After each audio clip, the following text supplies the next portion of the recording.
PLD 1991 FSC 10 یہ کوئی حوالہ دیا ہے. کیا اس کیس میں ایسا ہوا ہے؟ ظاہر سی بات نہیں ہوا، اور اس پہ ہم نے گزشتہ اس میں بھی مختصراً ایک تبصرہ کیا تھا طالب علمانہ. یہ تو ایک قانون اور فقہ کے ماہر انسان بیرسٹر صاحب کا تبصرہ ہے یا ان کا کونسل کو خط ہے، اور ہم نے طالب علم کے طور پر بھی یہ بات کی کہ بھئی ایسے مواقع پر یا کوئی بھی اس طرح کا تہمت اور الزام ہو تو اس میں فوراً آپ کا ریئیکشن کیا ہونا چاہیے، ٹھیک ہے. اور خاص طور پر جب بندہ اس شہرت کا ہو، اس کا پورا ایک سالوں کا سفر ہو، ٹھیک ہے، اور اس پورے عمل میں پیغمبر یا اس طرح کی مقدس ہستیوں کے معاملے میں خاص طور پر حضور سے متعلق، ٹھیک ہے، حضرت امیر معاویہ وغیرہ کے بارے میں لوگوں کو اعتراض ہے کہ ان کا لہجہ ٹھیک نہیں ہے، لیکن وہ بھی گستاخانہ نہیں، وہ تاریخ میں جو کچھ ہے وہ ایک اس طرح سے بیان کرنا، لیکن اس میں انسان شائستگی سے بھی بات کر سکتا ہے. لیکن یعنی اسی طرح جب ہم نے علامہ جلالی صاحب پر بھی سیدہ فاطمہ کی توہین کی بات کی تو یہ ہو نہیں سکتا نا کہ ایک بریلوی عالم، عام آدمی تو چھوڑ دیجئے، کہ اس سے سیدہ فاطمہ کی شان میں کوئی گستاخی کا کوئی شائبہ بھی ہو، یہ ممکنات میں سے نہیں ہے، ٹھیک ہے. تو صورت لسانی یا گفتگو کے دوران جو خطابت سے کوئی کلمہ نکل جاتا ہے تو اس کو اسی طرح نہیں دیکھا جاتا ہے جس طرح عام مہذب انسانی معاشروں میں دیکھا جاتا ہے. خیر، نمبر 5 پہ لکھا ہے بیرسٹر صاحب نے، قانون میں غیر مناسب یا غیر مہذب عمل اور مجرمانہ عمل میں فرق ہے. یہ اخلاق اور قانون کا جو تعلق ہے نا وہ بھی بیان ہو رہا ہے کہ ایک غیر مناسب یا غیر مہذب عمل ہے اور ایک مجرمانہ عمل ہے، ٹھیک. بہت ساری چیزیں غیر اخلاقی، غیر مناسب یا غفلت پر مبنی ہو سکتی ہیں مگر جرم نہیں ہو سکتی. یہ جرم بننے کے لیے سوچا سمجھا اور بدنیتی پر مبنی عمل، ٹھیک ہے، ملیشیس ایکشن چاہیے. پھر انہوں نے حوالہ دیا ہے، اس کے لیے اس کا فیصلہ شہادت کے بعد عدالت ہی کر سکتی ہے، کونسل کے مکمل پاس شہادت موجود نہیں ہے، یعنی کونسل کے پاس مکمل شہادت نہیں ہے. نمبر 6، یہ بات بہت اہم ہے کہ قانون کا اصول ایک چیز ہے اور اس اصول کا اطلاق دوسری چیز ہے. اصول کے اطلاق کے لیے مکمل حالات کا سامنے ہونا لازم ہے جس کے لیے تفتیش کا عمل ضروری ہے. اس لیے عمومی اصول صرف بیان تو کیے جا سکتے ہیں مگر حالات کی تفصیلات جانے بغیر اور معیاری شہادت کی موجودگی کے بغیر اس اصول کا اطلاق نہیں کیا جا سکتا جو کونسل نے کر دیا ہے. نمبر 7، ہمارے اسلامی قوانین کے غلط اطلاق پر پہلے بھی بہت زیادہ تنقید ہوتی ہے. اگر اسلامی نظریاتی کونسل اپنے آئینی حدود سے تجاوز کر کے اس طرح کے معاملات میں رائے دے گی تو آپ کے ادارے پر بے جا تنقید ہوگی، آپ کے آئینی ادارے کے وقار میں کمی آئے گی. اسلامی قوانین اور اسلامی اداروں پر بے جا تنقید کا سبب بننا اسلام اور ملک و ملت کے مفاد میں نہیں ہے. نمبر 8، یہ بات بھی محل نظر رہنی چاہیے کہ کونسل ایک مشاورتی آئینی ادارہ ہے اور یہ سرکاری دارالافتاء نہیں ہے. اس کے لیے جید علماء کرام اور مدارس موجود ہیں، یعنی فتویٰ وغیرہ دینے کے لیے. تاریخ عالم بتاتی ہے کہ جب فتویٰ اور ریاست ملتی ہے تو زیادتیاں ہو جاتی ہیں. اسی گٹھ جوڑ نے حکیم سقراط کو زہر پلایا اور جناب مسیح علیہ السلام کو مصلوب کرنے کی ناپاک کوشش کی. ہماری تاریخ میں جناب منصور حلاج کو ٹکڑے ٹکڑے کیا گیا، حضرت شہاب الدین سہروردی کو قتل کیا گیا، امام احمد بن حنبل کو کوڑے مارے گئے، ابن رشد کی تذلیل کی گئی اور شیخ احمد سرہندی کو پابند سلاسل کیا گیا. اسی اتصال سے اسپین میں مسلمانوں پر سقوط غرناطہ کے بعد ظلم ڈھائے گئے جن کو انکویزیشن کہا جاتا ہے. غالباً اسی تناظر میں ایک معاصر عالم نے اپنی ایک تحریر میں کونسل آف اسلامک آئیڈیالوجی کو کونسل آف اسلامک انکویزیشن لکھا ہے، ٹھیک ہے. اسی تناظر میں اس معاملے میں بہت احتیاط لازم ہے وگرنہ یہ سلسلہ چل نکلے گا اور کوئی محفوظ نہ رہے گا اور اس کے بھیانک نتائج نکلیں گے.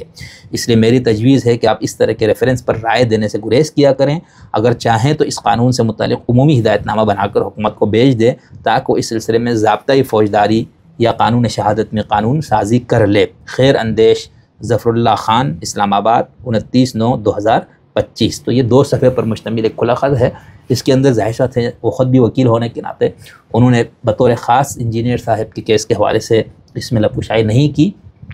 اور اس کی وجہ ظاہر بات ہے قانونی باریکیوں سے واقف ہونا ہوگا. تو باقی انہوں نے جو نظریاتی کونسل کا جو رویہ تھا جو بالکل آئین سے تجاوز تھا، حدود سے، اپنے اختیارات سے، اس پہ انہوں نے تبصرہ فرمایا ہے اور یہ بہت جامع اور ایک ایسی شخصیت کی طرف سے تبصرہ ہے جو بیک وقت مذہبی اسکالر، عالم دین بھی ہیں اور اس کے ساتھ ساتھ وہ معاصر اور جدید سیکولر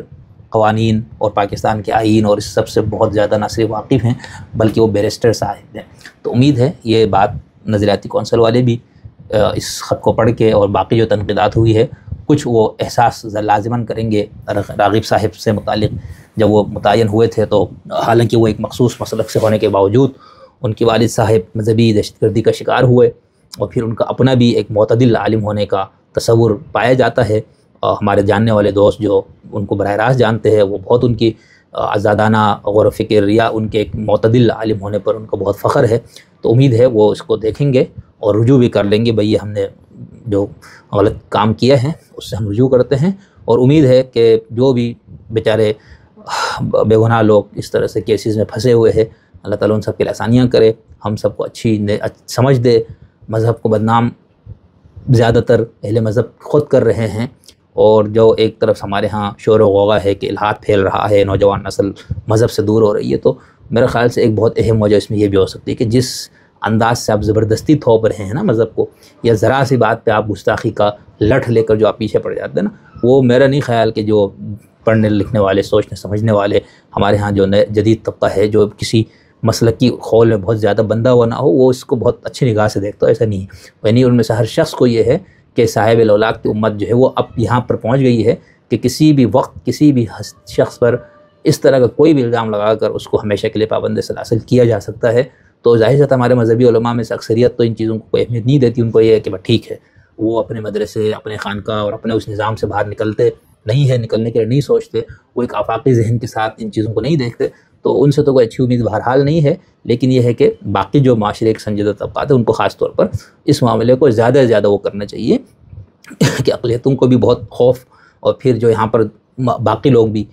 جو تھوڑا بہت دین مذہب وغیرہ پر جو کام کرنے والے ان کو بھی بہت زیادہ پریشانیوں میں ڈال دیا گیا۔ اور یہ بھی شکر ہے کہ پاکستان میں ایران، افغانستان اور کی طرح کی کوئی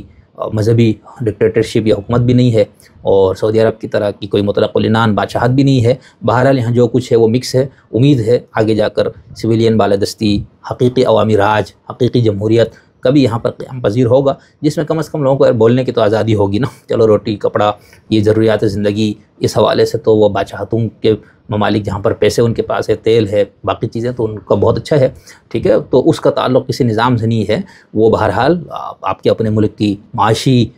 پیداوار، وہاں کے سورس آف انکم ریاست کے، ان سے وہ چیزیں بنتی ہیں، لیکن ان سب کے ساتھ اگر حقیقی جمہوری نظام بھی ہو آپ کے پاس، تو اس میں پھر یہ ہے کہ جواب دہی کا احساس ہوتا ہے، وہاں پر لوگوں کو